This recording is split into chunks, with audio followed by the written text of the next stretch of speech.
This is our paranormal podcast because this is our paranormal community, and we want to support you here on RU Media Network.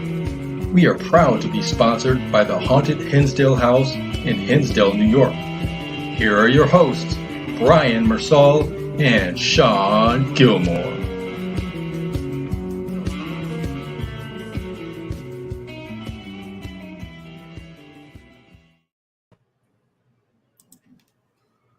Good day, everybody. Happy Sunday. Hope everyone had a great weekend. Hope everyone's getting the holidays kicked off real good, real well, and having a blast.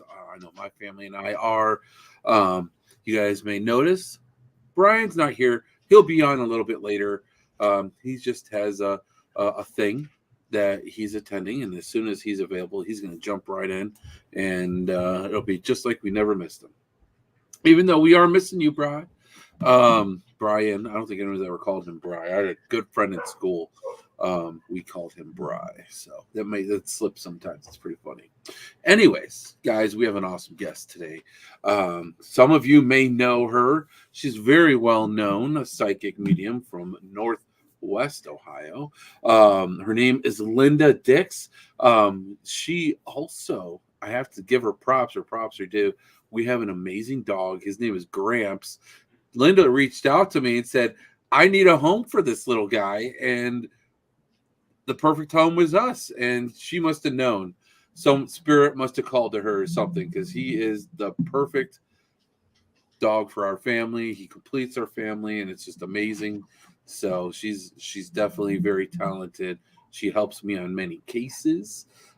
She's been on the show several times before. She's now has books that she's working with on a case that they worked on. And man, we're going to go over her predictions for 2023. We're going to bring in the new year because, guys, this is our last show of the year. The reason being, we have a big investigation. Yeah, we have a big investigation. What would be our next show? So not next week, but the week after.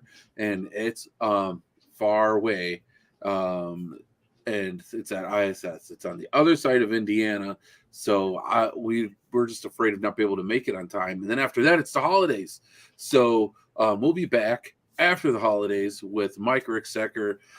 So we still have lots of things in store, a lot of things coming up, and we're going to end the year right. That's with Linda Dix and her predictions, and we're going to go over. She has a really cool event coming up in a couple of days, I believe, right? Yeah, on Saturday. It's on Saturday. Oh, it's a week from so next weekend, which is pretty awesome. We're going to get into that, and hopefully, if you didn't know about it and you're interested, then we can help you attend. And so let's do this. Linda, I know you've been on before, and I've asked you, what got you into being a psychic, and we kind of got that story from you a couple of times. So my question for you to introduce yourself is, what keeps you doing it? What keeps you wanting to do these readings and help people? Because you give free readings. Is it every Wednesday, right? You give free readings to people. I know you've helped me out a couple of times. So, and I know there's many other people you've helped out with those readings. So what keeps you doing all of that? Well, it's really hard to explain, but I get as much pleasure out of doing those Wednesday night free live readings as I think the people do watching them. When I get the feedback back that I help someone, or I help them connect with someone of their lost ones, or they got a little bit of guidance or a little bit of hope, you don't know what that does to me on the inside. Mm-hmm. I was a nurse for almost 40 years, and helping people has always been my calling. And I really felt out of sorts when I retired, because I wasn't, day by day helping someone. So yeah, I do the readings. I do charge for some of the readings I do, but the free lives that I do and stuff, I do simply for my pleasure, because I enjoy helping other people. So that's why I do those. It makes me feel good, is the best way I can explain it. Right on. It's not all about the money. It's about the work. is the most important part, I think. You know, I Definitely. know I'm weird, but We're all weird, Linda.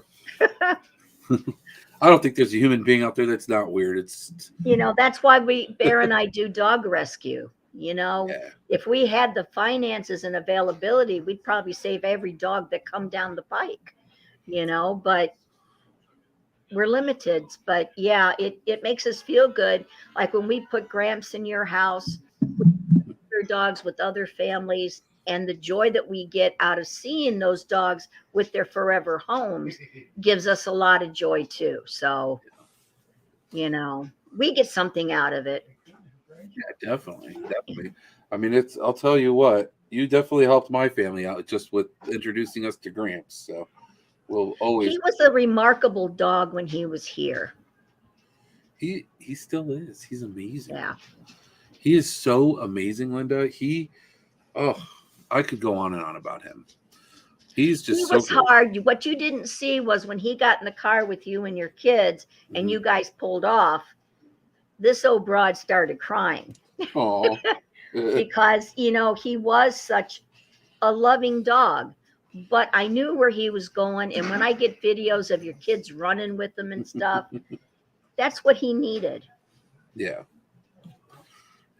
He's so good with those kids, and he loves them, and it's awesome. And he how most dogs, they have like a bed, right, and they stay there. Well, what Gramps does is he goes from bed to bed. Yep. So he'll start out like down in the living room, like he's watching, making sure that we're all safe, and then he'll go into my daughter's room, and then he goes into my room, and he'll get in our bed, and then he'll go into his own bed. He literally jumps from bed to bed, as wherever he feels like he's needed, I guess. It's really awesome. Yep. So, what I thought was funny is the first Christmas he was with you guys, you had to put all your ornaments up higher on the tree because of that wild tail of his. Oh, his tail's insane. He's learned a lot. I mean, we don't have a huge house, and so that tail of his definitely,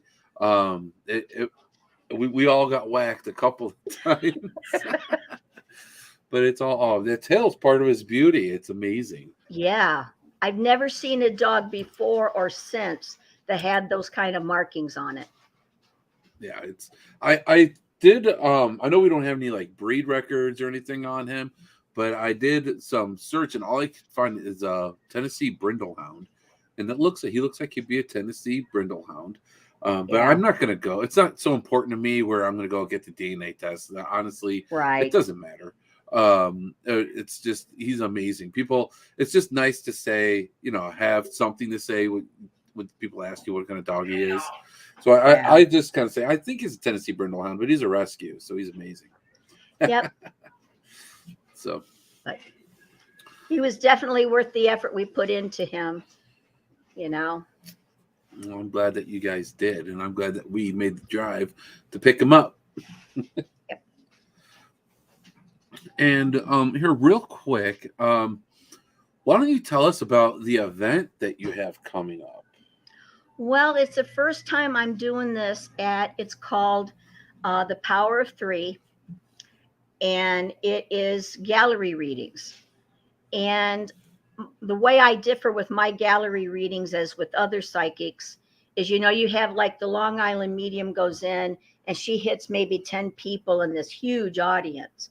Well, I like to keep mine small, like 30 or under, people, because I strive for every single person to get a reading. Okay. And then I also open it up for questions and answers. So if I didn't connect with someone, they can ask me a question that's pertinent to them. And sometimes if they bring someone that belonged to a loved one and I can hold it, I'm able to connect with that spirit and I can help them that way as well. So I always open it up. But it's at the Power of Three, and it is a metaphysical shop, and they've got all kinds of neat things in the shop. You've been in some of the metaphysical shops. Mm-hmm. This place is relatively new. It's been there about 3 years. But this is my first time doing gallery readings like this where I'm in a shop. Usually I do it in somebody's backyard. So little cold for that right now, but It is. it It could be is. fun. But what a great time for people to meet up and connect with family. Yeah. It really is. And actually, you know what? An old good friend of mine just commented and asked. She just lost her mom 3 months ago. She's asking if maybe could you see if you could pick up on her mom, maybe? I mean, if you don't right now, maybe anytime during the show. Shawn, her name is Cheryl. That's my friend's name. Yeah, Cheryl Resnick. Cheryl. Okay. Cheryl, what my guides are telling me is your mom is still processing. It usually takes 3 to 6 months after someone's crossed before I can actually connect with them. But they're telling me she's okay. She went into the light and she's processing. And once she, learns how to be spirit again, she will be getting in touch with you. She'll let you know she's okay. I hope that helps, hon. Awesome. Thank you, Linda. And Cheryl, if you want to get in touch with Linda, she does a lot through Facebook, I know. But you can also message me and I'll be happy to get you guys connected. You're welcome. Yeah, my Facebook page has me and my husband's picture on my profile, so it's recognizable. Yep. Awesome. Thank you. And Cheryl, real quick, did you put something in the coffin?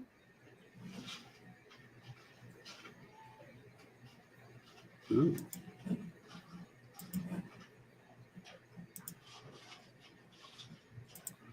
I know that sounds a strange question, but my guides are saying, did she ask her if she put something in the coffin? Let's see, wait for her to be able to respond. There may be a little bit of a delay too. Okay.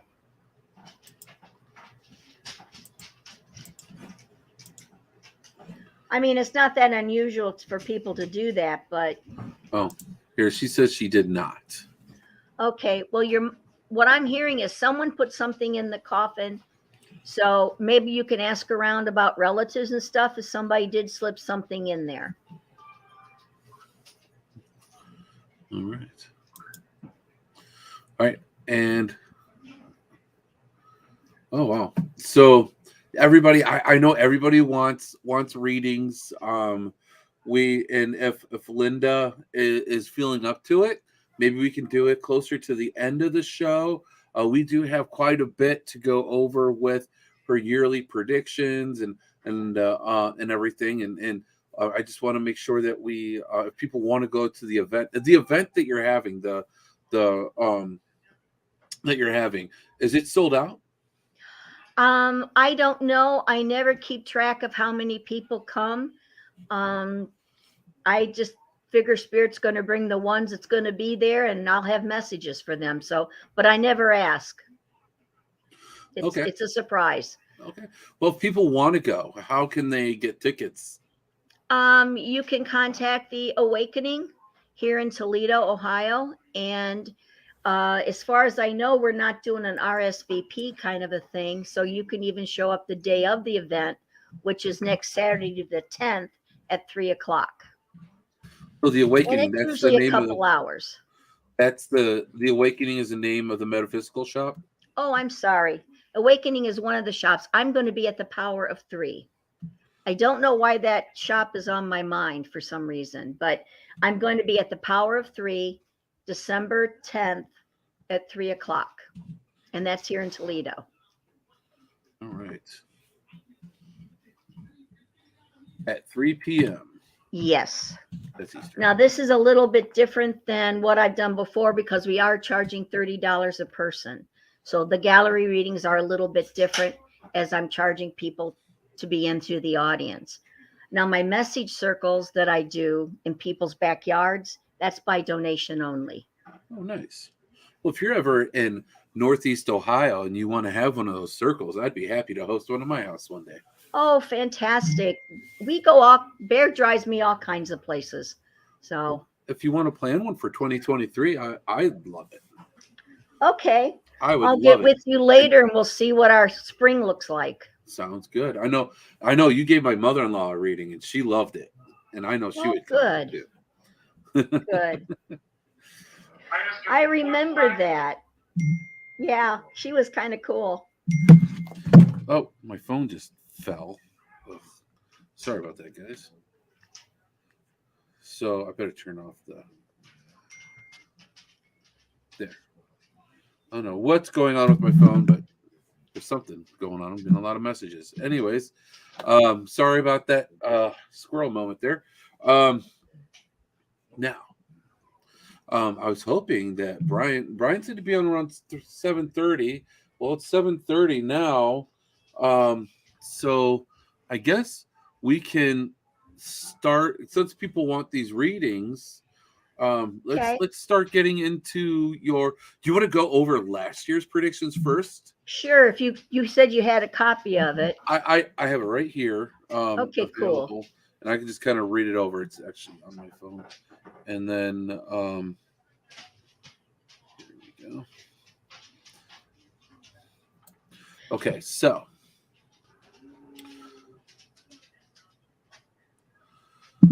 do you want to go over section by section, or how do you want to? Yeah, we can. We can do, what is it? We got the political first, or? Well, first is the weather you have here. The weather. Yes, that's always so much fun. Yes, lots of weather changes coming.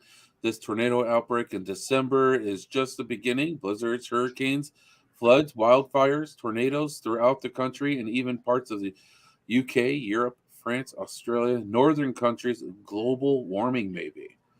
So I mean, the weather has been crazy. Like, yeah, it's been insane, and there's definitely been some major floods from hurricanes and otherwise. I the work I do other than paranormal is insurance, so I hear all about these things. So there's definitely a lot, and there's the tornadoes this year were huge. Again, fires were a big thing again. So I mean, the weather lately has just been insane. I remember when being younger, and the weather would gradually change. yeah. It's even like that as a young adult. Weather would gradually change. It's not doing that anymore. It's just like they flip a switch, and all of a sudden we went from summer to winter. It's like what happened to fall. It's absolutely insane. I miss the fall foliage because of it. Like usually I go on a nice fall hike, and there's this beautiful place where it overlooks all the woods for the Cuyahoga Valley National Park. I missed it this year because it was like boom, boom, done. And so I think that you hit the nail on the head on that one. This one we talked a little bit before the show. Queen Elizabeth does celebrate her 70th anniversary on her throne, but health issues will begin to slow her down. Well, she hit her 70th anniversary, that's for sure, and her health issues definitely slowed her down. So, and what was strange is after the first of the year, I saw a picture of her, and I could see the murky aura around her. And I remember putting it on my Facebook page that I thought she was going to pass because I saw that murky aura. Yeah. And then a few months later, she did. So I thought that was rather interesting. Now, Charles is not going to rule that long. Yeah. Maybe 20 years, if even that. Well, but he's going to streamline the monarchy to make some really drastic changes. Well, unfortunately, I think that there's a lot of crazy changes that are going to be coming, and I don't think they're all good either.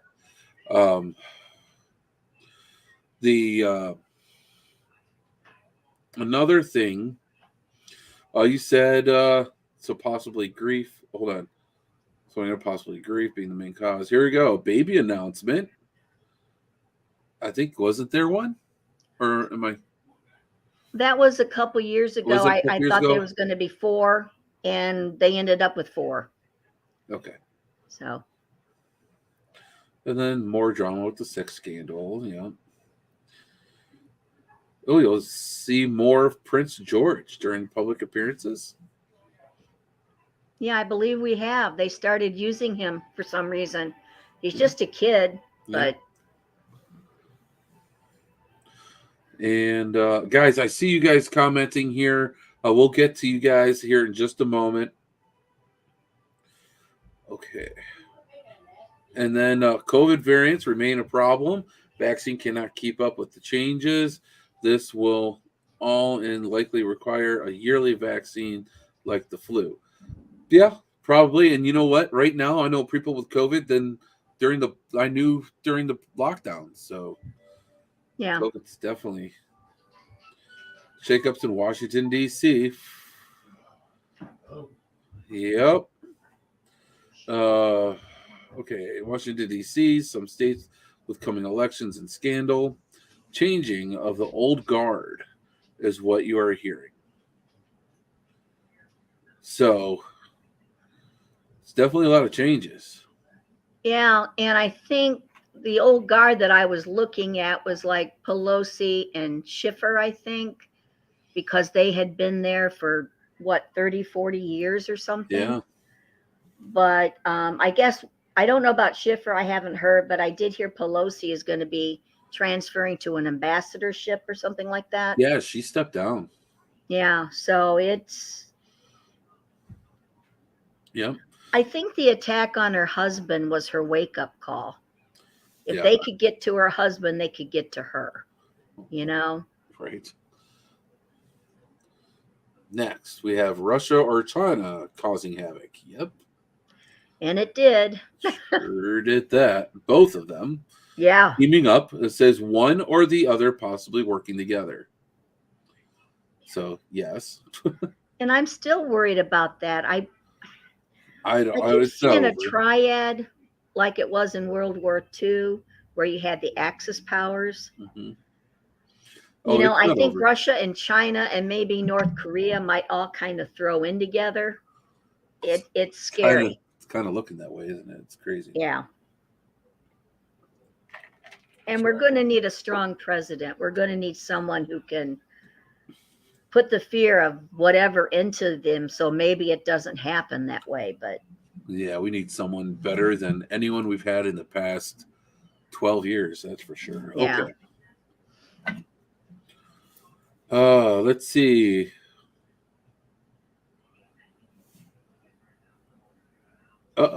Here, I'll interrupt for this. Okay. Amanda Jane says that she believes that Putin's going to attack the World Cup. Oh, God, I hope not. So do I. I think a lot of people are scared of that. Well, maybe it's because I'm a history buff, but I kind of see Putin, and I don't mean any disrespect, but it's almost like he's our modern day Hitler. He's invading these, Eastern European countries, and nobody's really stopping him. And I just see that to continue until either he's stopped or we're in another world war. And that's very frightening. It is. Because it's set in that same stage. And it could be because I'm a history buff, but, the unfortunate thing is if you don't learn from history, history is doomed to repeat itself. So. Exactly. Gas, clothing, food, meat, produce, and other consumer goods prices will continue to increase, but don't expect help with another stimulus check anytime soon. Well, that's all right. Yeah. Unfortunately, terrorist attacks will continue around the globe. Middle East, always a hot spot, but many other countries will be affected. Fortunately, some will be stopped before they happen, and we may never know just how close we came. Or DoD, Secret Services, military, Homeland Defense, and other law enforcement units are working diligently to keep us safe. Something in Russia heats up and annexing, I hear. War looms. Well, okay then. Got that right. I'm just, this little ray of sunshine, aren't I? Well, we're in dark times, right? But it's like, ugh. Yeah. I know when I put this out, I try to get it out in November before the first of the year. And people always say, you're just so negative. And it's like, this is what I'm seeing. It's not negative or positive. This is what I see. Yeah, I mean, You it's know? we're when we were going through all of this, me being empathic, I felt a lot of changes coming. I think a lot of people feel these changes coming, right? I think, and it's weird, like the energy shifts, everything have been so crazy. I mean, this is just a big time of change for, I think, all of our society, and everybody one way or another is being affected by it. And I think that, I mean, a lot of you're definitely feeling it because your readings are pretty much saying what I'm feeling. So I don't know how to put them to words. So this is, I mean, I don't see them getting better. I don't know. I glanced over your what your predictions are. I kind of wanted to be surprised for the show, so I didn't read Okay. too much because I wanted to I wanted to have that surprise for the show. But it's just I wouldn't be surprised if it's more of this. It's just what I'm Yeah. feeling. I feel like we're in dark times, and it's going to get worse before it gets better. I hope I'm wrong, but I guess we'll see what you said here in a bit. You talked about the stocks a little bit. Stocks will falter, but rebound soundly. Pharmaceuticals, medical waste, and green energy companies doing the best consistently through the year. Of course, nursing, teaching, skilled trades, and truck driving show highest growth in years as shortages of these workers become apparent. Many jobs flew, but few really want to work where others were burned out. Well, tell you what. Yeah. Has anyone been to our grocery store lately? let's Yeah. or let's talk about restaurants. I mean, there's still a restaurant that's shut down because they can't get the help that they need. They're just doing takeout only. It's one of my favorite restaurants. Yeah, Amanda says it's a negative world, not you.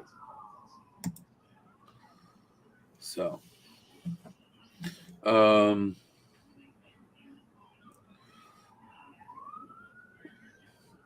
we need to be more observant when listening to the news, when they are sensationalizing a topic, and we are shocked, horrified, indigent, and focused on that. We need to be aware of what is transpiring in other places while our attention is shifted. You know, that's something that I don't like getting political, right? So I'm going to say there are certain political sides that say this. And I'm going to tell you what, our government has been doing this for decades. This ain't new. They've been saying, hey, I always say squirrel moment. That to me, I have ADHD. I have adult ADHD, and so I've just called it a squirrel moment because those funny memes and stuff. So, but that's exactly what they're doing.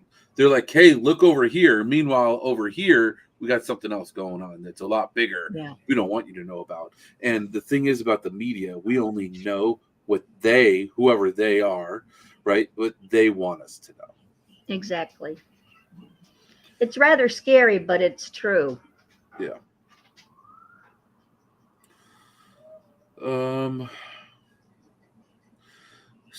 Same applies to bills pending in Congress. While they are focusing our attention on aspect, there may be several other items listed in the fine print that we are not aware of in the bills. Honestly, who is going to read 1,000 pages of bill to find out? Well, I mean, that's probably true for a long time too, though. I also see racial, ethnic, and cultural clashes all over. I fear civil war as the media seems to fuel our differences instead of similarities. It seems like the media does like to fuel that. Yeah. that fire quite a bit, and it's now more than just race though. It's politics, guys. Politics have torn us apart. I mean, I'm not even like a very strong like person in politics, and I lost friends over politics. Like like one of my best friends I grew up with. Like he won't talk to me anymore because of he feels so strongly about the way he feels, and he couldn't change my mind, so he just doesn't talk to me. It's sad. Yeah, it is. And that's what they're teaching people to do. That's what they're training us for some reason. They want people to be divided. It's probably because I forgot who quoted this. People who are divided. It's something like the people who are divided are easier to control. I don't remember the exact verbiage, but that is the what the quote meant. It just meant if people are divided, it's easier for the government to control them. So.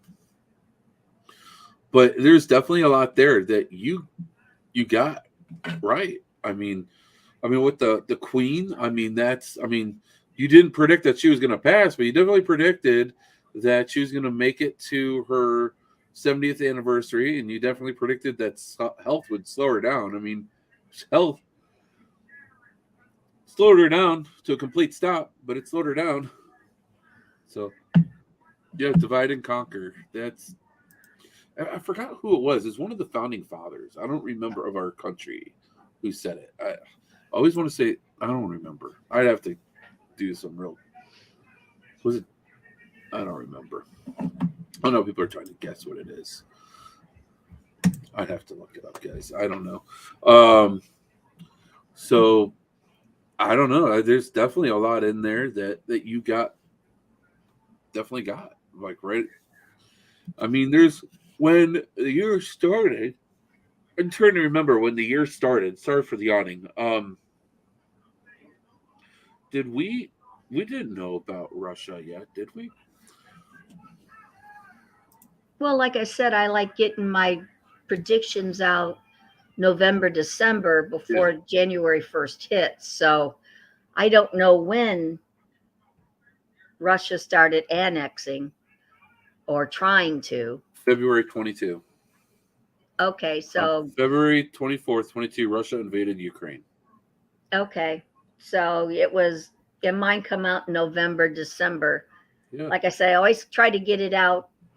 Dude, and you had me on your show, I think the last show of the year. I did. Last year as well, so. I did.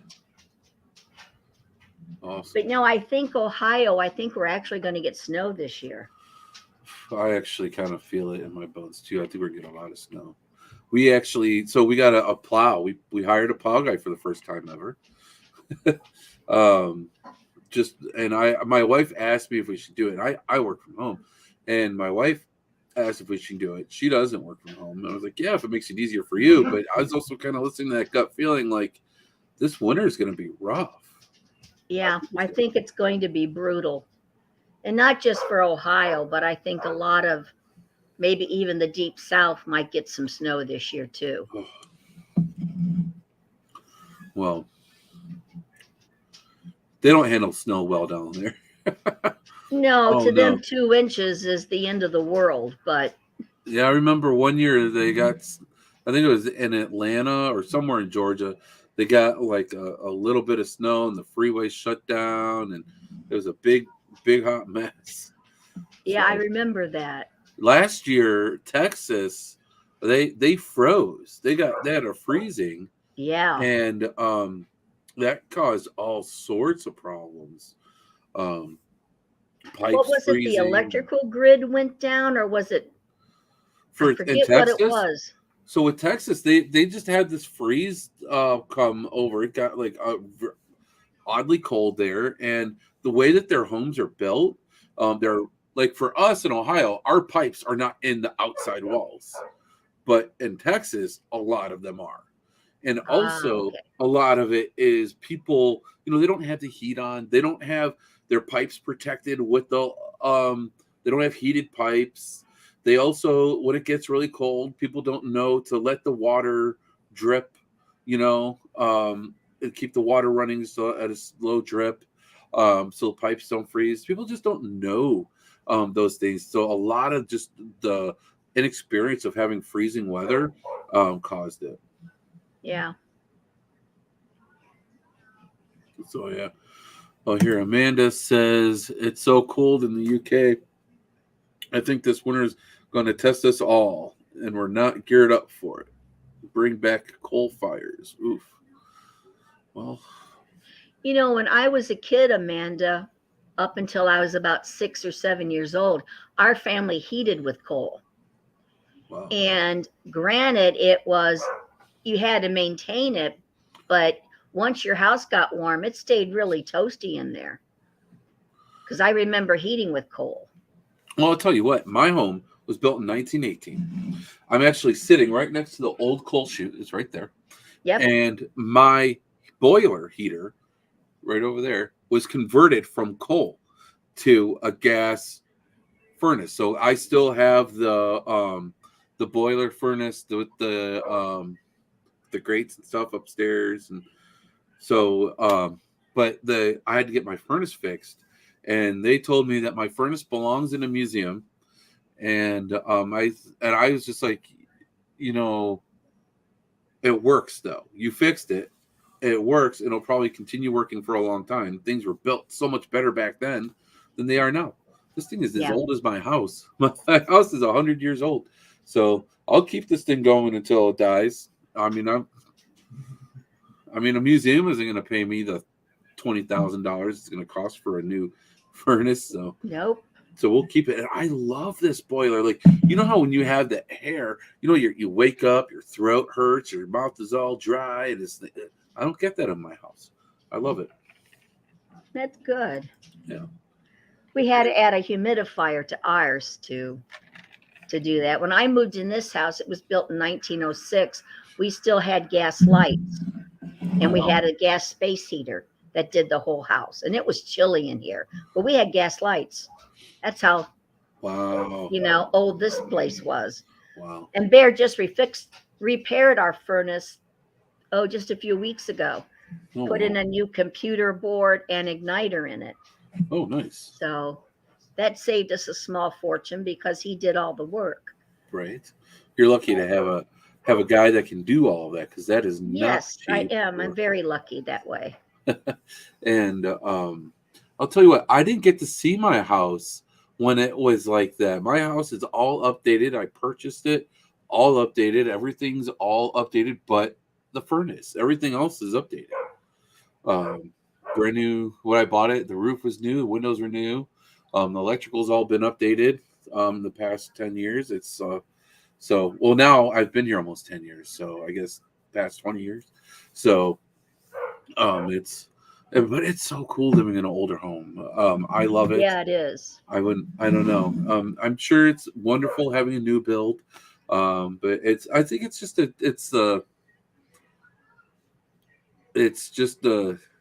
probably close. I don't know. This house just feels loved and lived in, right? And then when you get a new home, you're creating all of that new energy and all that new. So I don't know. And older homes come with their own spirits, which helps. It does. And you know what? I have a lady in my house, and I believe she's helped us with my Well, she's helped me after investigations, I should say. So, real quick, Amber Wellman. I know she said hi. She has a readings that she's going to be doing here in the. I can't remember what it's called. Amber, please put it in the messages.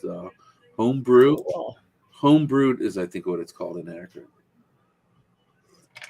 If I'm wrong, please correct me, Amber. But people should know about that too. Yes. Now,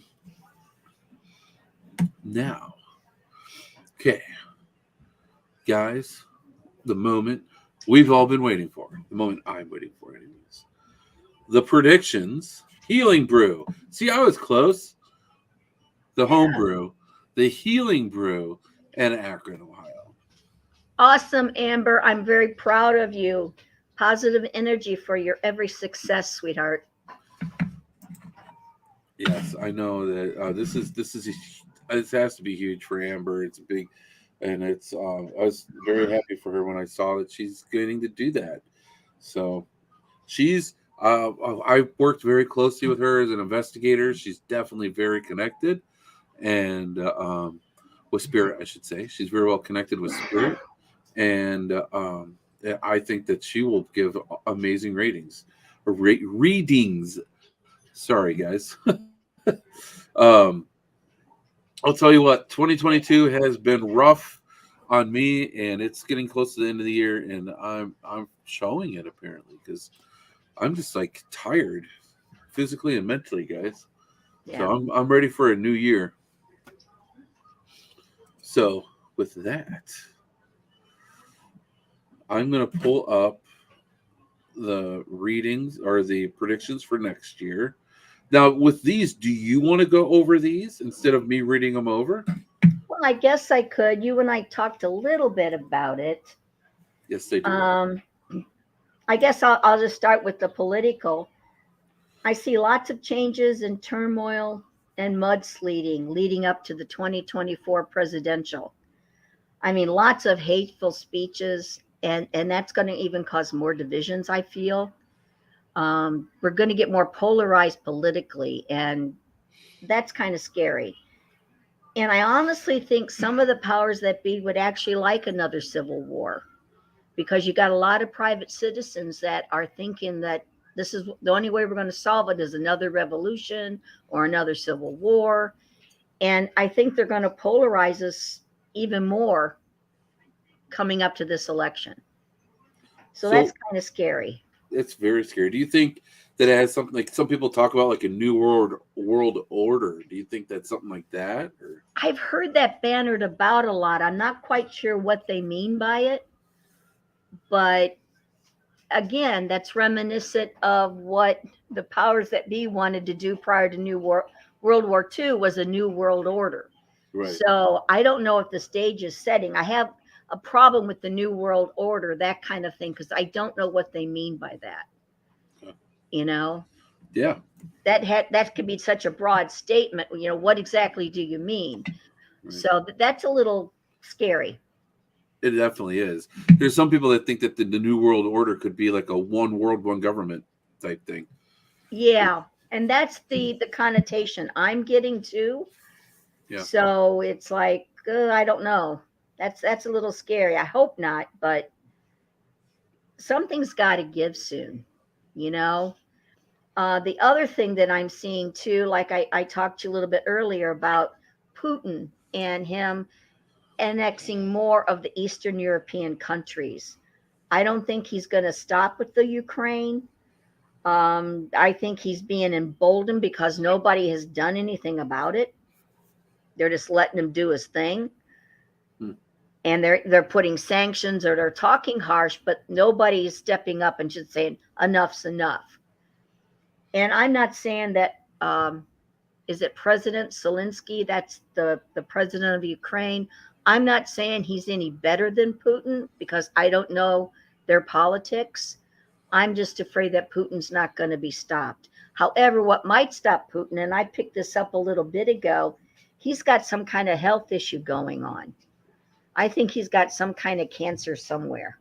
I don't know where, but that might actually stop him. Oh. But well, NATO's diplomacy or the United Nations diplomacy isn't going to resolve this.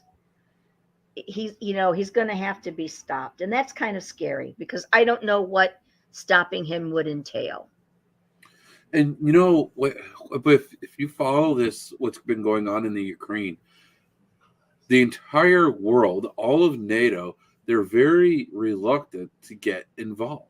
Yes. Like we'll be like, hey, we'll throw you all this money. We'll throw all this money. We'll give all of these weapons to Ukraine, but we're not going to send you any soldiers. We're not going to step foot into this battle. We're not going to involve ourselves at all. But hey, we'll fund it, but we're not going to do it. We'll fund you guys killing each other, but we're not going to kill us. You know. Right. Right. It's weird. Yeah. Oh, here. They fear nuclear war with Putin. Yep.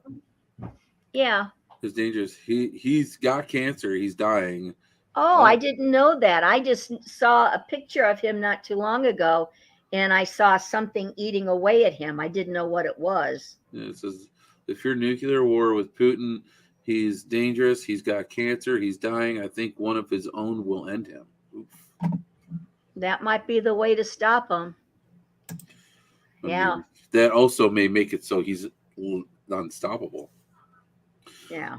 There's no person more scary than a person who's got absolutely nothing to lose. Exactly. That's If scary. he's already dying, then, he's got nothing to lose then. You're right. That's a scary thought. Yeah. Well, we'll go on weather.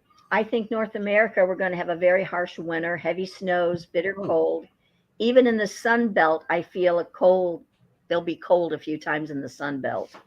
Oh, wow. Strong spring and summer storms and tornadoes again, and a very active hurricane season. I'm not quite sure what is going to stir the hurricanes up. I don't know what causes them. I just feel this pressure coming like from Africa, and it gets this ball rolling like a snowball downhill. So there's some powerful storms coming. And I think it's going to be a hot summer. And of course, we've got the usual thermal activity and earthquakes. And I think we just had a major earthquake somewhere where hundreds of people died. I think I saw something about that. I don't remember exactly where, but yeah, there is a volcano too, right? I think so. I think Alaska. For some reason, I keep hearing Alaska. Yeah, Hawaii has a volcano that's now waking up. For lack of better terms, it's starting to show active. It's so that's something for us all to watch. And then other parts of the world. There's actually I used to watch this app where you can actually watch the seismic activity throughout the world, and each day they mark where there's seismic activity. Yeah. I used to be really into it, and then I realized it was just creating more fear within myself, so I stopped, as interesting as it is. But I felt like it wasn't doing me any good. But if anyone's interested, it's really easy to find. I mean, you can find websites on, just Google it. But it's out there and it's happening. It's seems to be getting, I don't know. Some people say, yeah. Amber said the Mauna Loa. I probably said that completely wrong, but it seems like plate tectonics and all of that. It's just, I don't know, the change is coming, right? Some people say that the plates are changing. Do you think that could be a thing? Yeah. I don't know. It just causes a lot of destruction. Yeah. Do you know what I mean? It just, and you don't have any warning. I think that's the hardest part. With tornadoes, we have sirens. Hurricanes, we can track them for days, Right. But earthquakes like that, it just kind of happens. But I think Alaska may have one. Okay. So, I mean, they've got volcanoes and active plates there too, so it's definitely a possibility. I think it's going to be more of an earthquake because I see the ground shaking. Well, that's what I meant by active plates. I don't know that the correct terminology, but like they have the down in Southern California, they have that fault line. The fault lines. Oh yeah. There it is. So yeah, they have fault lines there too. So that would make sense. Yep. I think the whole West Coast has got that. Yeah. Yeah. But Royal Watchers, I think there might be 2, possibly 3 pregnancy announcements. Like I was telling you earlier, I think Charles III is going to make radical changes and really streamline the monarchy. I mean, minimal people working as working royals. Okay. Minimal.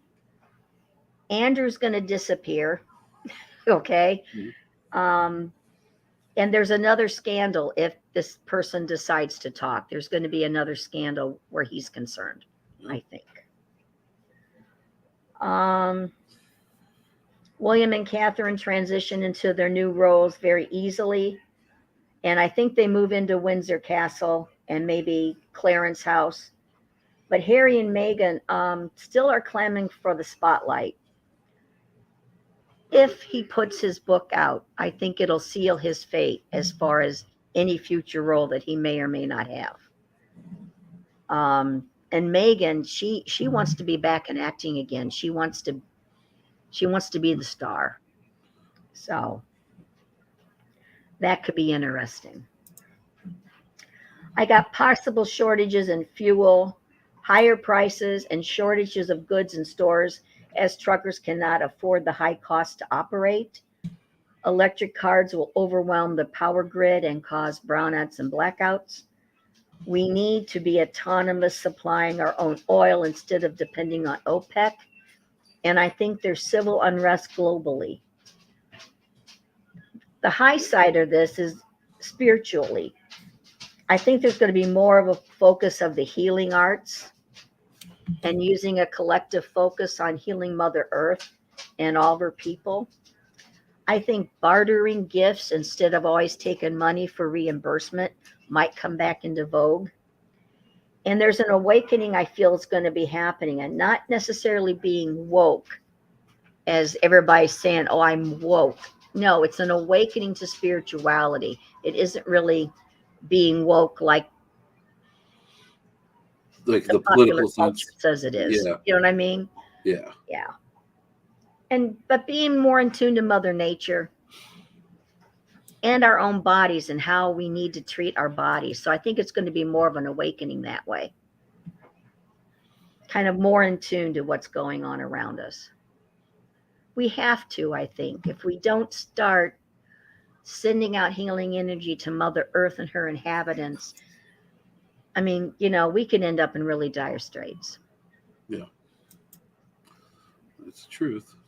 But it's hard to do. You're an empath and you pick up all these things and you feel all this stuff. What do you do with it? Does it weigh you down, or do you put positive energy and focusing on those things and seeing, healing energy going into that stuff? That's what I try to do, honestly. The way that I center myself even is by I'll go for a hike in the woods, and sometimes I'll just go sit by a tree in my yard. My neighbors probably think I'm a weirdo, but like I said, we're all weird, so it's okay. And it's just about returning, that the earth, I believe, gives us the energy, and it's about kind of returning it in a way. And I try to ground myself with it, and also I try to send out the positive vibes. And with as hard as this year has been, I've actually kind of lacked in it because I've been kind of like worried because I don't want to put out the wrong energy. So I've been I haven't been doing as much as I should, but I still try to promote it as much as I can. Just because, like I said, I try to be mindful of what I'm putting out there. If that makes sense. It does make sense. I think mindfulness is part of the awakening that I'm thinking is going to happen. That people are going to be more mindful of the energy that they're expending, because what we put out comes back around to us. Yeah. So more mindful of what we put out around us. And that's hard to do. Yeah. You mentioned earlier about going to the grocery store and to restaurants and things like that. And the people that are working, you could almost feel the stress that they're under. And people aren't necessarily nice to them. They're not. That's why I actually made a post a couple days ago. It says, the holidays are hard for, I don't remember what it says. It says the holidays are hard for a lot of people. You're not alone. Don't be an asshole. And the reason why I said that is because I did experience something. It's just like, dude, hello, we're all missing somebody. We're all going through it. And it's, and it's not the time to be selfish and self-wallow. We need to be mindful of others. We need to spread the cheer. We need to, instead of spreading negativity, instead of taking our negative energy and spreading that out, we need to spread the positive. We need to accept the positive. Don't be so negative. Because Amber even said they're not nice at all. And that's one of the big reasons why I stopped. I worked retail before I do what I do now. It's one of the big reasons why I stopped is because of the way people are. It doesn't make it fun. When I first started, I liked it. I liked the sales. I liked the interaction. But then I worked in a jewelry store. Then I just got sick of the negativity that came along with it. It's hard. And nowadays, I could imagine doing it now. That was like 10 years ago. So here it is, and now it's a completely different world. I couldn't imagine being in a jewelry store now, let alone a grocery store. And it's so hard. And now everyone's short-handed. And and people want to complain about having to go to self-checkout, and like they say, oh, well, if I wanted to work, I get a job at Walmart. Well, you know what? I mean, fact of the matter is, Walmart never had enough registers open anyway, so now at least you can check out in a decent amount of time. One, and two, they don't have the people because people don't want to work, and a lot of it is the money. These companies aren't paying people enough to survive. There's so many different factors in there, and so the people that are working there, they're cutting corners. I promise you. It's not that you don't make a lot of money working those jobs. Yeah. Well, I know when I go, even in healthcare, it seems like there's not enough nurses to go around, or they're understaffed, but yet they're still serving maybe even more people than what they normally would. Mistakes are going to be made because you're going to be so scattered, trying to keep track of everybody, It's very true. Yeah. But no, when I go out, I always try to thank somebody for working. I know that sounds corny, but I thank them for working.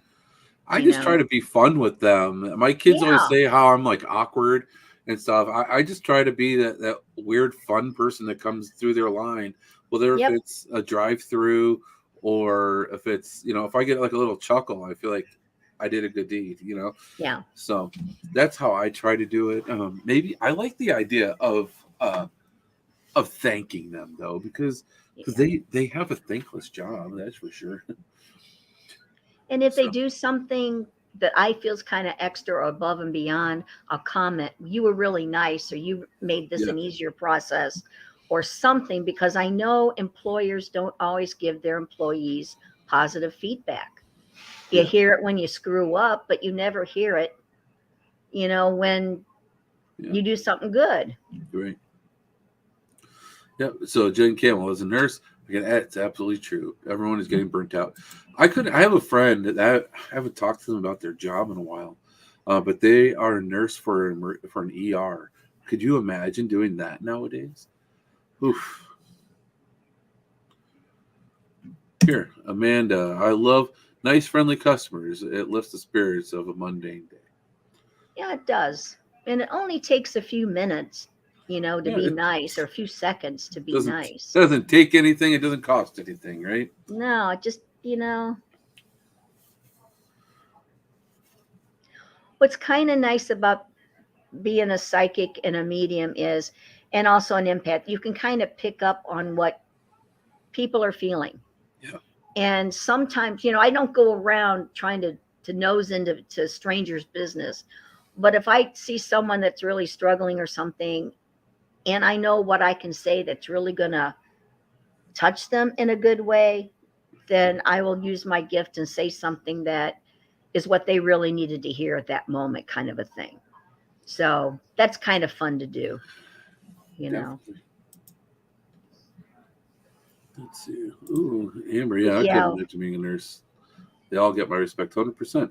Nurses, police officers, firemen, all of those people that have those. Talk about thankless jobs. Those are and the thing is that you're helping people at the worst times of their lives. And when people are at their worst, one thing I've learned after many years in not only retail but food service, people are at their worst. They don't treat other people nicely, and it's so I guarantee that all of those people are getting spit on and other things when they're just trying to do their jobs. Yeah, manners cost nothing. Amanda James Norton says, I can see honestly from. Oh, I bet you can. Yep. I bet you can, Amanda. You can probably see it coming a mile away. Yep. Definitely. Here, real quick, Amanda says also global warming. Us humans are destroying our planet. Polar regions melting, which I watch loads. It's so scary. Tsunamis, I dread. I live next to the beach in the North Sea, and we've had a minor quake a couple years back, unheard of. Shook our home. Jeez. Oh, wow. Right. I don't. Oh, she doesn't like Charles. Andrew needs to disappear. I believe Charles should have passed the throne.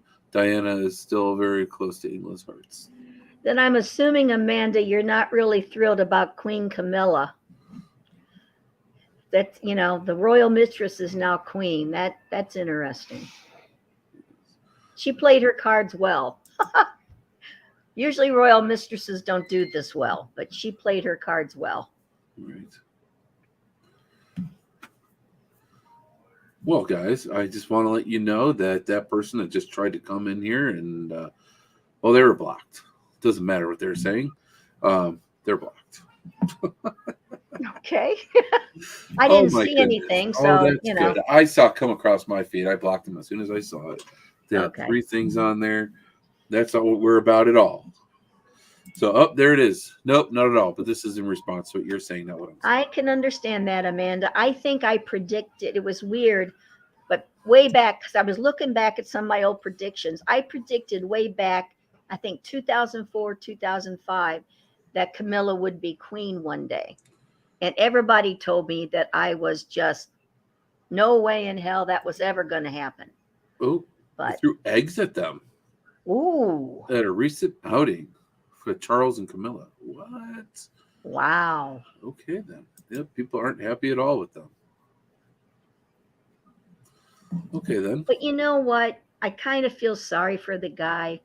He's 70-something years old, and he's been waiting his whole life to be king. It's, I don't know. He really didn't have much of a role, but he was like Queen Victoria's son, Edward, who finally became queen after 60-some years, But yeah. Well, but it's one way to show dissatisfaction. I mean, if they're in a car, you'll ruin a paint job, that's for sure. Yeah. I guarantee if they were in a car when that happened, it wasn't a cheap one.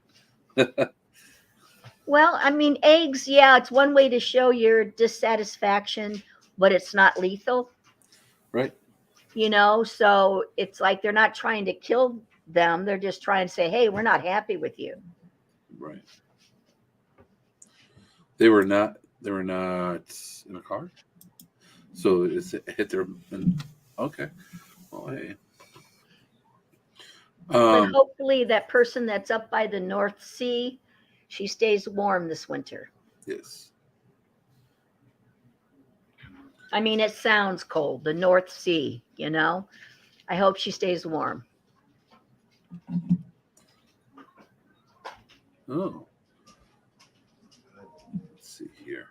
I'm going through all the messages that we missed previously here. Yeah, Amanda Jane Norton. Hi, from England. I've had so much heartache. I've lost my son's Christmas Eve a few years back. Then my older sister, only siblings, and recent my granddaughter. I feel like my life's full of heartache. Oh, I hope that your life hope things get easier for you. Is that the one by the North Sea? Which one had the loss? That is Amanda Jane Norton. Okay, there's a baby that's wanting to come into the family. Uh-oh. Okay, so there's going to be a baby that's going to be born into the family. I don't know where it's going to be born into, but let her know that there is going to be a baby coming. That is something much to look forward to. That is definitely a blessing. Yes. But they grow up to be teenagers. I've got 2 of those now. Did I ever tell you my theory about teenagers? What's that? Well, I was a psych nurse and I was working the adolescent ward. And one night at 3 a.m., you get kind of punch drunk. And we were talking that what we think happens is we have these wonderful kids until they hit 13 and puberty hits. And then the aliens come in and take our kids and leave us with these aliens until they get to be about 21. And then the aliens come back and give us our sweet kids back and take the aliens with them. Oh. So, yeah. Okay. So that starts in like middle school and then they come back after high school, college years. Okay. I can see that. I'll tell you what, teenagers. I'm just in the beginning of it. The joys are yet to come. I know it's all good. It's just they're teenagers. But Amanda, I do hope that things get easier for you, over there across the pond, as they say. History and headlines. He's asking. He says, "I'm watching for my treadmill, but if time allows, I'm curious. What's today's guest sees in 2023 bringing me in regards both career and romance?" So, with knowing his romance feels like it's a little bit stagnant, but career is going to take off. Okay. I hope that helps you there, Dr. Czar. And let's see. Oh, here.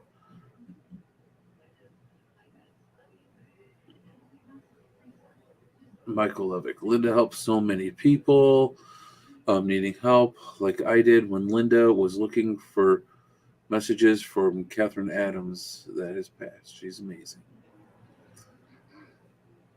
And Sarah Nicole. She wrote a lot here.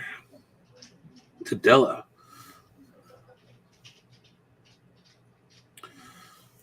Sounds like she gave her a little reading herself. Oh, cool. Yeah.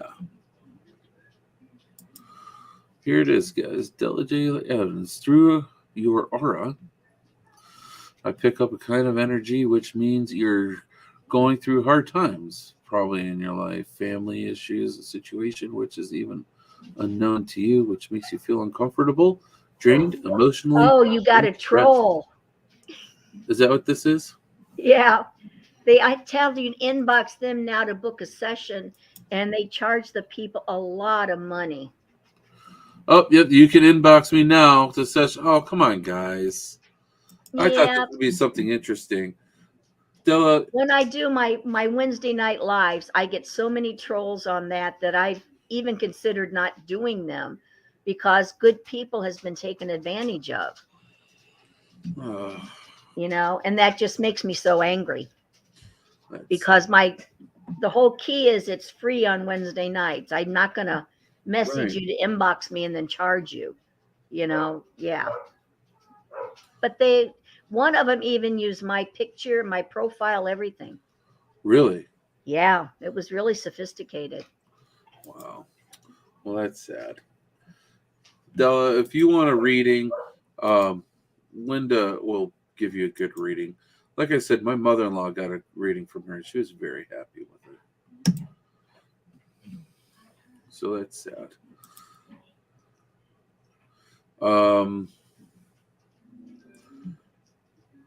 If people, Amanda Jane again says, If people went back to basics, the world would be a better place too. I agree. And you don't voice how you feel about causing a fuss. Back to Victorian times. People, you know what? People with silver spoons. You know what? I agree. I mean, if you look at a lot of the problems that people are having socially and mentally, a lot of it, I think, is coming from social media. This is just my own personal opinion. I watch my kids, like, growing up with it. Like, I couldn't imagine living in the world that they live in.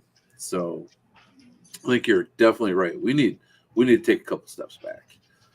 Definitely. At least get back to, like, where we had computers, but we didn't always have the computers, right? The constant connection, I think, is not doing anyone any good. The sad thing is when you go out, you'll see a family, having a meal out, and everyone is on a phone. But you're supposed to be having a family meal, but everybody's on that phone. Yep. And it's like, oh, yeah. Yeah, grandma's house is weird. No phones at the table. Yeah, I have that rule now for dinners too, because they can't seem to be away from their phones for 30 seconds. So this is their time away from their phones. Yep. Okay, so going back to the eggs, they were walking down the street. That doesn't feel good. Just saying. No. My friends, when I was younger, we actually got into a little, like, snowball fight, but with eggs. It doesn't feel good to get hit with an egg. I'm just saying. All right. And back in Victorian times, though, I think they threw rotten vegetables. Yes. Yeah. Oh, there we go. They ignored her. That's good. Dilla said the same thing. Okay. All right. Good.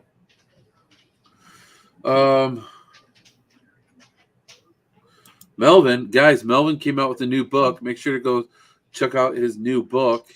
We'll be having him on the show here next year too. And my book is on its way. Looking forward to it. He says, I often say, if I can't have love, at the very least, let me have money. So I hope he gets a buttload of money. Nice. Nice. Yeah, Tally Sandbridge and our third book just came out. It's called Peachtree Plantation. Yes. And it's set in the American Civil War. I wanted to bring that up again, too. Yes. Last time you were on, we had both of you on, right? And we talked about your books. And so since then, you have come out with two more, I believe. Yeah. Well, the first one, The Ghost is Mrs. Smythe, kind of sets the stage for the rest of the books. It's about two souls who find each other, even though they're born on opposite ends of the world. They find each other.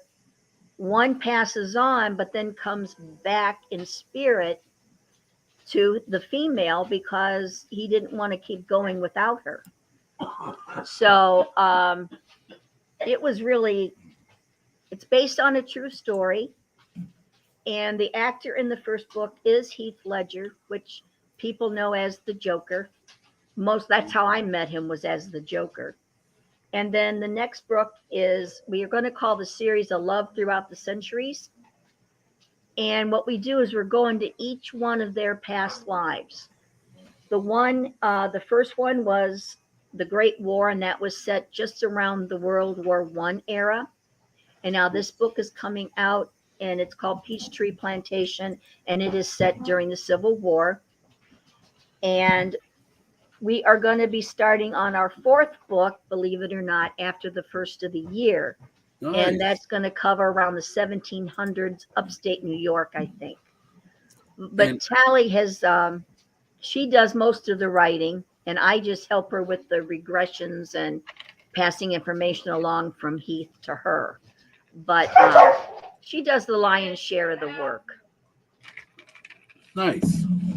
I remember kind of talking about that, and you helped connect with the story and the case and everything. How can people find that book? It's available on Amazon. You can get all 3 of them on Amazon. And what's really neat, Shawn, you gave Tally some inspiration when you talked about audiobooks. Oh, We are in the process now of getting The Ghost of Mrs. Smythe on audiobook. nice. So you kind of inspired us on that one. Oh, that's awesome.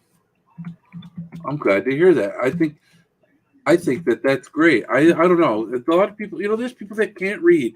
There's some people that can't see, and I think that this makes it so everyone can enjoy the story. That's awesome. I got it. Misty and Moon. Okay, a little bit of a dog scuffle here, but they got it controlled. Full of food. So the Ghost of Mrs. Smythe. Here we go. I have the link here for everybody. I'm going to put the Amazon link on. I heard a ding. I think Brian may be here. Hold on. He is, guys. I'm going to bring Brian on. Here's a link, guys, for the book. It's a long Amazon link. Just click on it.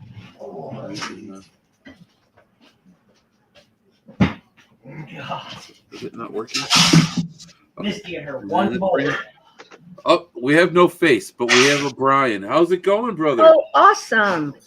Linda, Shawn, can you hear me? We can hear you. Oh, perfect. How are you two? We're doing really well. We were just Not bad. We were just talking about how Linda's coming out with another book. That's perfect. I love it. I love it. Were you able to hear any of the show? No, I literally just got done with dinner. Well, right on. We talked about her predictions, and For last year or this year? well, we did both. Yeah, Linda, I missed everything. I'm so sorry. we're glad that you're here now. That's all that matters. Yes. Okay, so then we talked about the predictions and the book, right? Did we get into the book? Yeah, we just started. I love it. Okay.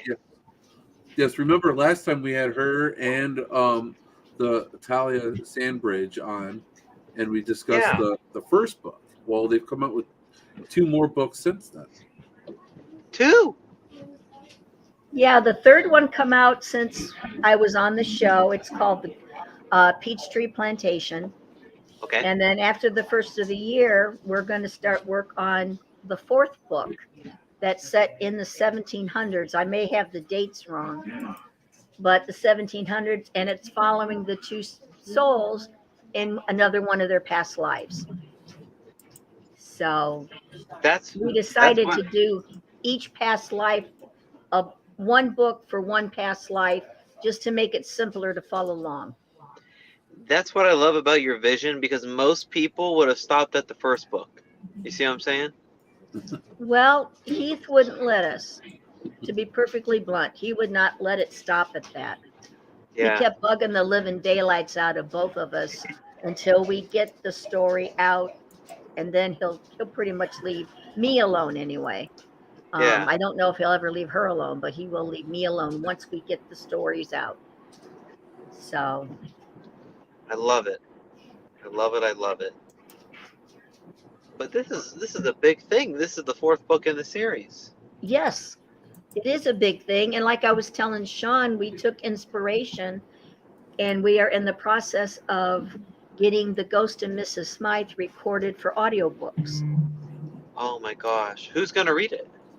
We've got this really nice woman, and she's doing the reading. But what's really cool is she's putting in the little bit of Southern twang that Tally has, even though she says she doesn't. She does. And she's putting in the Australian accent for Heath. So it is really good. That would be. Now that would make it. I mean, it's gonna come to life regardless. Once people sink their teeth into this, into these books. But I think that's gonna breathes just a whole new life into it, a whole nother, I do element. too. Yeah. Well, what's Wow. interesting is she's sending me snippets so I can review it, and I'm playing it along, and Bear's actually getting interested in the book. He said, "This is really cool," Yeah. So that's kind of neat because he hasn't read any of the books that we've done. He's not a reader, but he goes, "Well, if you put it on that," he goes, I can listen to that, So Yeah. I Wow. think we'll reach a lot more people this way. So it's kind of exciting. Now, It is exciting. I don't know when the audio book will be ready for purchase because we're still working on it, but I'm excited that it's going to be coming out. Yeah, do you know what platforms it's going to be on, like Audible or something similar? That I don't know. Tally might know. I know Yeah. the books are available on Amazon, but I don't know what the audio would be available on. Very exciting. Yes. Tally has done an awful lot of work on these, and she's really poured her heart and soul into each and every book. And it's a little bit of her because this story is about her and Heath's past lives together. So this is a love story from her to him and vice versa. So that makes it that much more special, I think. I do too. And so unique and such a angle. I mean, it's one thing to say that they shared past lives together as a reference in the first book, Yeah. but to actually go on and really allow people to live and experience those different lives, I think that's Mhm. brilliant. Yeah, Tally and I do a lot of past life regressions that we record, Yep. and that's where we get the material for the book. Is all the stuff that comes up in those regressions. So Yeah. Tally is saying it's going to be on Amazon, Audible.com, and iTunes. Oh Okay, my cool. I didn't know Tally was listening, but yeah, it really is going to be something. I think once it gets all the way on Audible.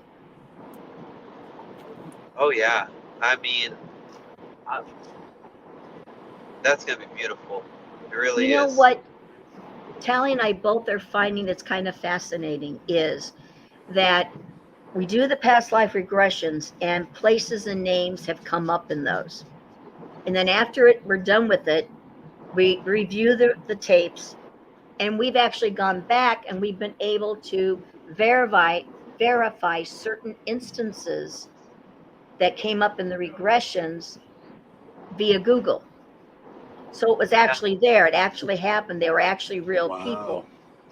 That's what is boggling our minds is we're going in with this blank slate, but then when we do the research after the regressions, we're really impressed with how much we can verify. So that makes us feel validated in what we're getting and putting in the books. Yeah. She says it will definitely get out there that it's Heath. Yeah, and we are getting a following in Australia, believe it or not. Nice. Really. Yeah, That's where he's from. kind of boggling our minds, but we are. Yeah, they're gonna love that accent when your Mm-hmm. talented individual reads it. Yep. Oh wow. That's awesome. I mean, the energy. I mean, energy flows, right? And it's they maybe they feel a connection to it. Who knows? It's pretty amazing how people can be drawn together to a topic. Well, what was really funny, you guys might appreciate this. One time when Heath come in to me and I was working with him to go into the light, he asked me how the warts on my bum was. How's the warts on your bum, mate? And I'm going, what's he talking about? Come to find out that is a saying that they use down under. How's the warts on your bum? It's kind of like how we say, hey, have a good day, or how you doing? It's really weird, but they say that. And that was kind of shocking to find that out. talk about a blank slate that you go back and research. I mean, that's Yeah. wild. Well, we want to be as authentic and as realistic and honest as we possibly can. So that's why we go back and we do the research after we do the regressions, not before, because when I go, like when I do an investigation or I go into a home, I don't want any information. I want to go in knowing nothing. And then that way, what I get, if we can validate it, I know I'm picking up the right stuff. Yeah. You know, most investigators are like that. But doing this, it's like we go into regressions. We might do 40 hours of regression before we even start to research what we're talking about. So, yeah, spirit is really, I don't know if you want to, if Heath is her muse, if that's what you would call it, but it's like she says when she sits down at the computer, she can almost hear him talking and she types away. So That's the book. that is just really awesome. Yep, that's our first book. Yes. That's the first book. The other images aren't letting me download so easily on Amazon. Oh, I don't know if you can see this one or not. No? Can you get that or no? I could see it, yeah. Okay. Yeah, that's the Yes. the third one. No, that's the second one, and the third one is Peachtree Plantation. I don't have a copy of that one just yet. But Yeah, see, it's being weird. It's not letting me. the thing too is it seems like each book is getting thicker than the last one. So, like I said, she says she could actually hear him talking, you know, and she could smell the cigarette smoke, which is his thing as I'm coming in. So he's really helping write these. And like I said, I have the easiest part of it. I'm just the medium that connects the two. So Yeah. Linda, how do you do it? I mean, each year you make these wonderful predictions and you help so many people throughout the year, and you're taking on these grand projects, these books, the audio books, the everything. I mean, there's so many different angles to each of your projects. Like, how do you manage it all? well, being retired helps. Okay. I don't have to work a day job. I have a lot of help. Bear helps me with a lot of things. And I have other people that do help me with stuff. Especially computer help. Usually my grandkids help me with that. Yeah. I am very computer illiterate, so I need a lot of help. But it's interesting when I have downtimes, and spirit knows when my energy is low and I don't have it to give, and people don't contact me. Nobody, wants a reading, nothing like that. And then when my energy level comes back up and I've recharged my batteries, people start coming in and wanting the readings again. So spirit is what keeps me going and helps me. Yeah. Plus, when I do my Wednesday night lives, I was telling Shawn earlier, it gives me a lot of pleasure too, because I feel like I'm helping. And then when I get feedback back of validation that I hit the nail on the head or I help someone, that also gives me extra energy too. It's hard to explain, but a lot of people send me healing energy just out of the blue. And I would just really appreciate that. Oh, Tally wants you to tell us what happened when someone didn't leave a good review. Ooh. It didn't turn out well for that person. I don't know why they did what they did, but Spirit or Heath was very upset with them, and they actually got a visit from the Joker in their dreams, letting them know that, hey, you're not going to give them a bad review. So this person, she kept dreaming about the Joker, and the Joker kept, chewing her butt. And so finally she had to come back and do the review. So she She had to redid the change it. review. She had to change the review so that the Joker would leave her alone in her dreams. Did she tell you this? Like, how Yeah. did you learn of this? That's crazy. Yeah. She's like, oh, I left you a bad review, but Well, we saw the bad review, and not everybody's it's not everybody's cup of tea. No Yeah. big deal. yeah. But the Joker was not pleased, and Heath wasn't pleased. So he haunted her, literally in her dreams. And I think it scared the bejesus out of her, and she decided, I'm just going to change the review. Oh, And she let Tally know that she had to change the review, because if she didn't, he would not leave her alone as the Joker. So it's like, right. okay. Usually at the beginning, I was the one that got the Joker, because he was angry and he had a lot to work through. Tally, on the other hand, always had Heath. Yeah. But I have found that if he's not happy, he does go to people as the Joker and give them some trouble. Huh. So, not that we're asking him to, but that was a surprise for both of us that happened. So is this the case of someone said, this is not my cup of tea, or, this isn't really real, or this, that, and then then this individual got the visit, and they said, oh.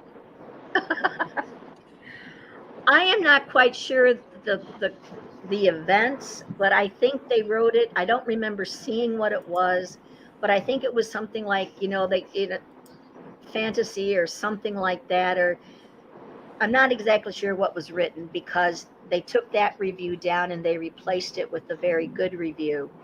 But she private messaged Tally to let her know that she had to do that because the Joker would not leave her alone.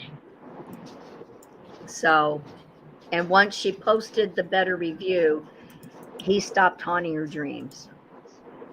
So, and him as that character, he wasn't a nice person. Him as a person, just himself, he was very affable, but when he was the Joker, he was not nice. That role really screwed him up really bad. At least that's what he's told us, And that's kind of why he manifests that way when he's angry. Yes. I mean, I could imagine playing, someone like, if you're a good-hearted person, and like, I could imagine for an actor to, like, because you want to project to be a certain way, so you got to put that out there, right? And so it's got to be hard, especially if you're a spiritual, within yourself. I mean, how do you change your whole persona and get people to believe it on screen? So that's Shawn, I feel like Heath's the kind of person that goes all in on his passion and his projects. Yeah. So like when he really wanted the Joker to come alive, like Shawn, I mean, that would have had to have been so hard for him, to the point where it probably consumed him, Definitely. Oh, I agree. I think from what he told us, he went to a very dark place to create that character. Wow. And well, that was a dark character that he played, and the way that he played it was so. Yeah. But like I said, that's all I dealt with for months, almost years, was just that angry persona. Yeah. And trying to tell him to go into the light. He's going to be okay. He would not go, no matter how much I prodded and tried to talk. And that's where my psych nursing came in handy, Yes. But what really got him to go over was when he saw his grandfather in the light. And then he goes, oh, my grandpop's there. I can go now. And it's like, okay, he went. And then after he processed, he come back as himself. And he was a very affable young man. Very polite, very, whenever I was sick or something, I would smell the cigarette smoke, and it was his way of, hey, are you okay? I'm checking in, and then he'd be gone again. I even smelled it in the hospital a few times. But he was just, what? He seemed to be a very caring young man. I've got a question for you, Linda. Mm-hmm. There's been a couple times recently where I've smelled cigarette smoke. Is that me jonesing for a cigarette from when I quit years back, or is there a spirit visiting me? I would say it's spirits that you're picking up. Who do you know that smoked that's crossed? Well, I talked about my friend Brian before. He smoked. We all smoked back then. I don't know. I knew. Next time you smell it, close your eyes and just kind of focus in on it and ask to see them in your mind's eye. Okay. I didn't know if it Okay? was like, since this is an old house, I didn't know if it was like something from the house or what. But my house is, since we lived here, even when I smoked, I didn't smoke in the house. I wouldn't smoke in the house. I would maybe smoke in the basement if it was like really bad weather outside. But that was very few and far between. Well, So Shawn, when did you start smelling the smoke? I don't know. It was like, it's been a couple weeks since I smelled it. Yeah, I guess like looking at like Linda's control variable, she did not smell the smoke until she got involved with, like Heath. But Yeah.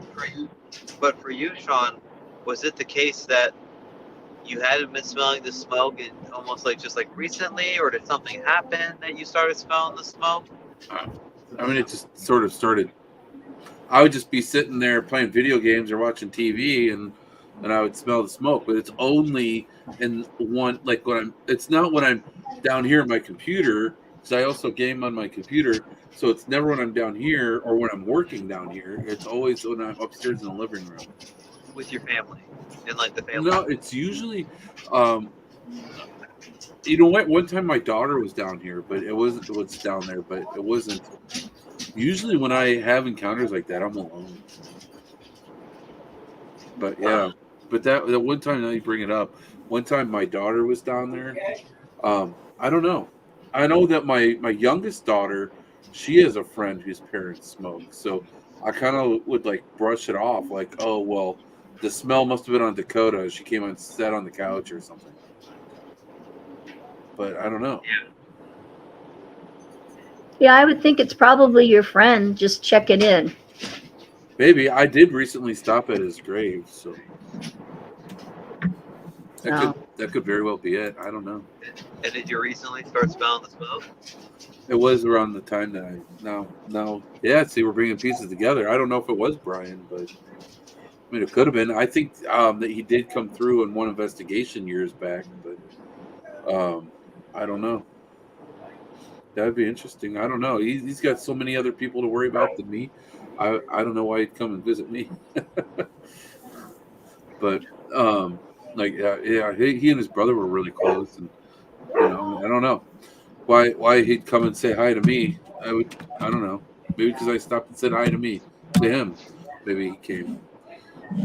It could be too because he's hoping you can sense he's around, Maybe. and eventually you may be able to pass information on to his family. That's possible too. Here, Amanda has wrote us a book. All right, so she says, and my dog has validated what I'm feeling. So did I miss something above here, Amanda? Because, oh, here it is. I was a rebel. All right, I was just hoping that it's not another one of those situations that we had just before. All right, so I was a rebel as a child. My big sis, the home bird me, and my mom didn't know how bad things were. She immigrated to Canada. I hated her going. She was always there for me, and we were devastated when she passed. A medium told me she didn't want to talk as we didn't care when she was going off the rails. So not true. I tried to help and miss her so much. I hope she knows how much we love her. And then after that, she wrote, and my dog has validation what I'm feeling, so I know I'm not nuts. My daughter trusts my instincts. After we had a latch even moving. It was followed. I was living with her, kept saying something's off. Things have moved. She accused me for frightening her. I got my own place. She moved near her new house. I viewed with her. I hated the place, and my dog would not enter that house. I've never seen an animal react like my dog did. I was attacked in that house. She was ringing. She rang me terrified. We got her help. 2 cleansings too. Okay. Wow. I also suffer from nice paralysis since childcare.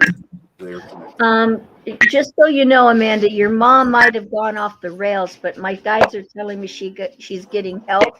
So she's getting the psychological help she needed that she didn't get while she was alive. So she's getting that taken care of. When she has healed, she will be able to talk to you again. I don't think it's going to be forever, but she's healing, if that makes any sense. And I always listen to my animals. If my animals react, there's a reason. Yep. Yeah. I've learned that as well.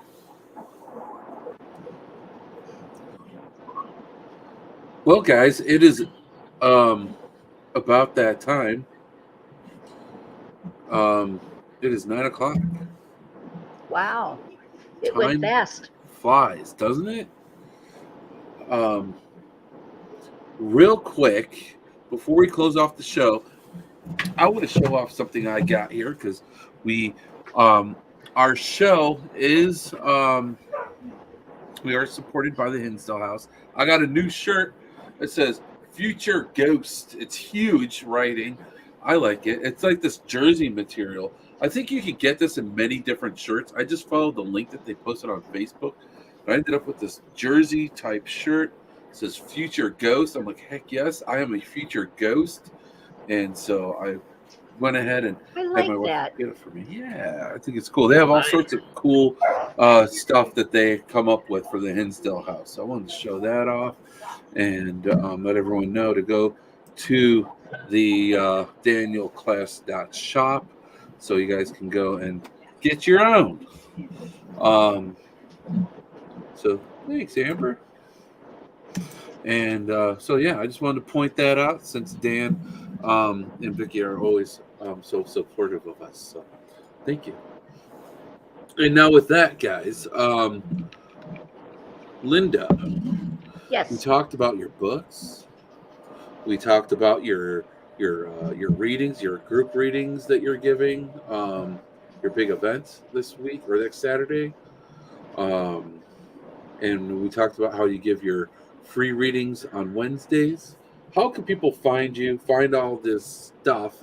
I did put the link for the books and Amazon on here. And Thank so you. hopefully people will be able to find it just by clicking on that link. It is a pretty long link. But just click on it and it'll get you to the books. And that's it right there. See, it doesn't make much sense. It's just a link, but Well, thank you for doing that. No problem at all.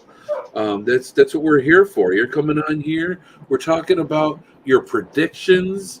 Last year you did. I think you were spot on for most of it.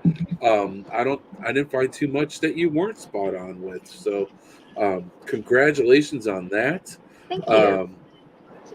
But at the same time, our world needs some positive changes here now. Yeah. But yeah, that's awesome. Thank you so much for sharing that with us. But yeah, just tell people what's the best way to reach you if they want a reading. Linda is phenomenal at connecting with spirit, guys. If you have spirit that you want to connect with, Linda is so awesome at that. So I'm sorry, go ahead. Yep. You can find me on Facebook. That's probably the easiest way to do it. The profile picture is a picture of me and my husband, and it says psychic medium on my profile. That's the easiest way to get a hold of me. And you can also get me on private messenger through Facebook. And I do video chat readings via Facebook too, so that helps. So, and so here, then we'll do this. So you guys know the picture. I'm going to pull up the picture, make her nice and easy for everyone to find. And here we go. I don't know if you can put a link right to my Facebook page or not. I did, right there. Oh, That okay, is cool. the link. And this is what, so you know you have the right place. This is the profile picture right there. Yep, that's me and the bear Yes. with our dogs. Yes. And Linda, I know you have some more procedures coming up and stuff. I want to wish you the very, very best. Thank You're going you. to continue to be in my Yes. thoughts and prayers. Yep. Yes. Thank you so much for having me on, and thank you for letting me talk about my predictions in the books and stuff. Amanda said, I never mentioned a new arrival, and Linda told me tonight. Amazing. Good, Awesome. I'm glad. Yes.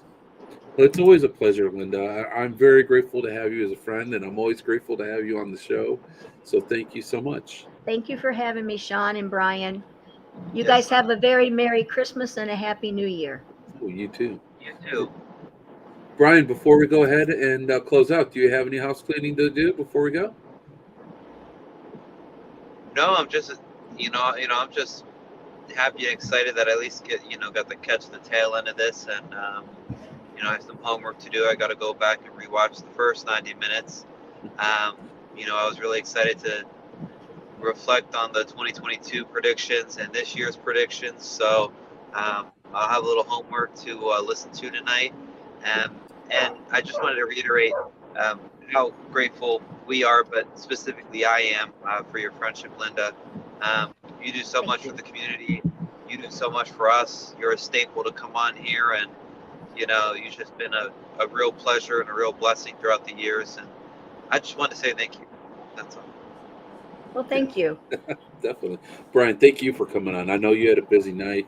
Thank you for making time to still make it on the show tonight. Yeah, I'm sorry I'm a bum. Oh, I mean, you made it on. You did. I really wanted to be here for longer. But yeah.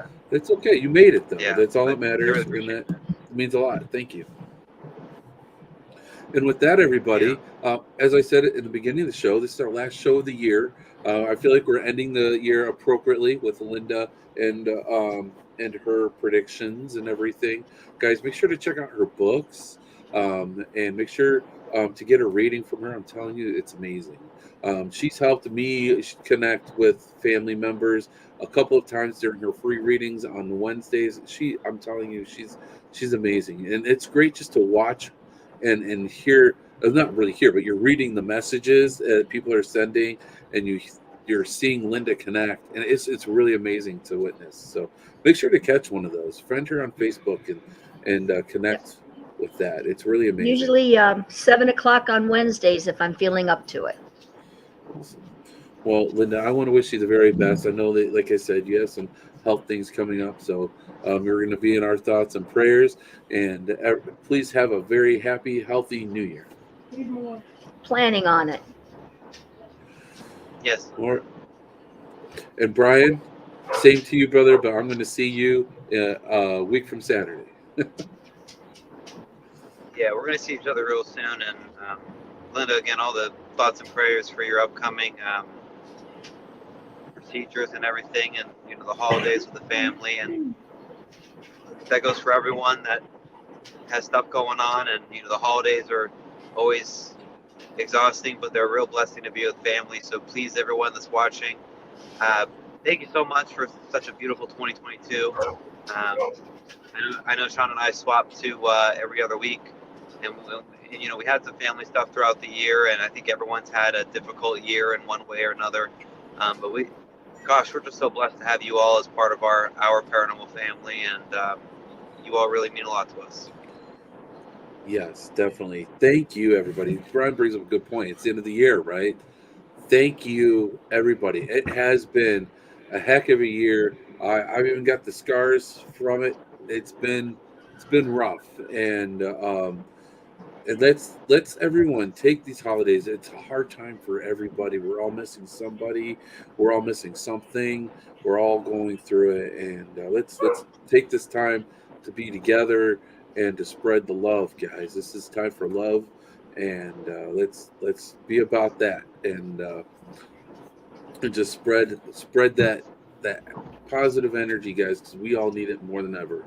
And then we'll bring it into 2023, and it'll be a better year than we could ever have imagined. Yes, Shawn. All right, everybody, and thank you, Brian, again, and thank you again, Linda. You guys are amazing. And with that, guys, it is now 9:09. So we have now officially made up the time that we missed with the technical issues that we had. So I am going to go ahead and play the outro. Everybody have a great one. Good night, everyone. Good night. This paranormal adventure that we're all on, it connects us. This is our paranormal community.